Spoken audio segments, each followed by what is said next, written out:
തലയിലെ ചൊറിച്ചിലകറ്റാൻ ഇഞ്ചി മതി. ഹായ്, ഹെൽത്തി കേരളയിലേക്ക് സ്വാഗതം. തലയിലെ താരനും ചൊറിച്ചിലും മാറാൻ വേറൊന്നും വേണ്ട, ഒരു കഷ്ണം ഇഞ്ചി മതി. തലയിൽ താരൻ വന്നുകൂടുന്നതും ഇത് ചൊറിച്ചിലുണ്ടാക്കുന്നതുമെല്ലാം മിക്കവാറും പേർക്ക് വലിയ ആത്മവിശ്വാസക്കുറവ് ഉണ്ടാക്കാറുണ്ട്. താരൻ പോകാൻ പയറ്റാത്ത അടവുകളും ഉണ്ടായിരിക്കില്ല. എന്നാൽ വീട്ടിൽ സദാസമയവും നമ്മൾ അടുക്കളയിൽ സൂക്ഷിക്കുന്ന ഒരു കഷ്ണം ഇഞ്ചി മതിയാകും ഈ പ്രശ്നത്തെ തുരത്താൻ. ബാക്ടീരിയ പോലുള്ള സൂക്ഷ്മങ്ങളായ അണുക്കൾക്കെതിരെ പോരാടാൻ ഇഞ്ചിക്ക് സവിശേഷമായ കഴിവുണ്ട്.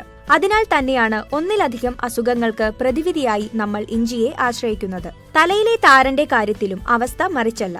തലയോട്ടിയിലെ തൊലിയെ ബാധിക്കുന്ന അണുക്കളെ തുരത്താൻ ഒരു വലിയ പരിധിവരെ ഇഞ്ചിക്ക് കഴിയുന്നു.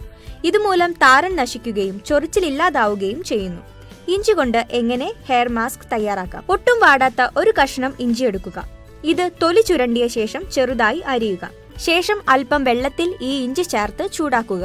ചെറിയ തീയിൽ പതിയെ വേണം ഇത് ചൂടാക്കാൻ. അല്പം കഴിയുമ്പോൾ ഇഞ്ചിയിട്ട വെള്ളത്തിന്റെ നിറം മാറിത്തുടങ്ങും. ഇഞ്ചിയിൽ നിന്നുള്ള നീര് വെള്ളത്തിലേക്ക് ഇറങ്ങുന്നതിനാലാണ് ഇത്. തുടർന്ന് തീ അണച്ച് ഇത് ആറാൻ വെക്കാം. അരിഞ്ഞിട്ട ഇഞ്ചി കൈകൊണ്ടോ തുണി ഉപയോഗിച്ചോ അമർത്തി പരമാവധി നീര് വെള്ളത്തിലേക്ക് കലർത്താം. വെള്ളം തണുത്ത ശേഷം ഇത് നേരെ തലയോട്ടിയിൽ തേച്ചുപിടിപ്പിക്കാം. 1 മണിക്കൂറിന് ശേഷം ഏതെങ്കിലും ആന്റി ഡാൻഡ്രഫ് ഷാംപൂ ഉപയോഗിച്ച് തല വൃത്തിയായി കഴുകാം. ആഴ്ചയിലൊരിക്കൽ ഇത് ചെയ്യാവുന്നതാണ്. അതേസമയം താരൻ പോകാതിരിക്കുകയും മറ്റെന്തെങ്കിലും അസ്വസ്ഥത അനുഭവപ്പെടുകയും ചെയ്താൽ വൈകാതെ ഒരു സ്കിൻ സ്പെഷ്യലിസ്റ്റിനെ കാണാൻ മറക്കരുത്.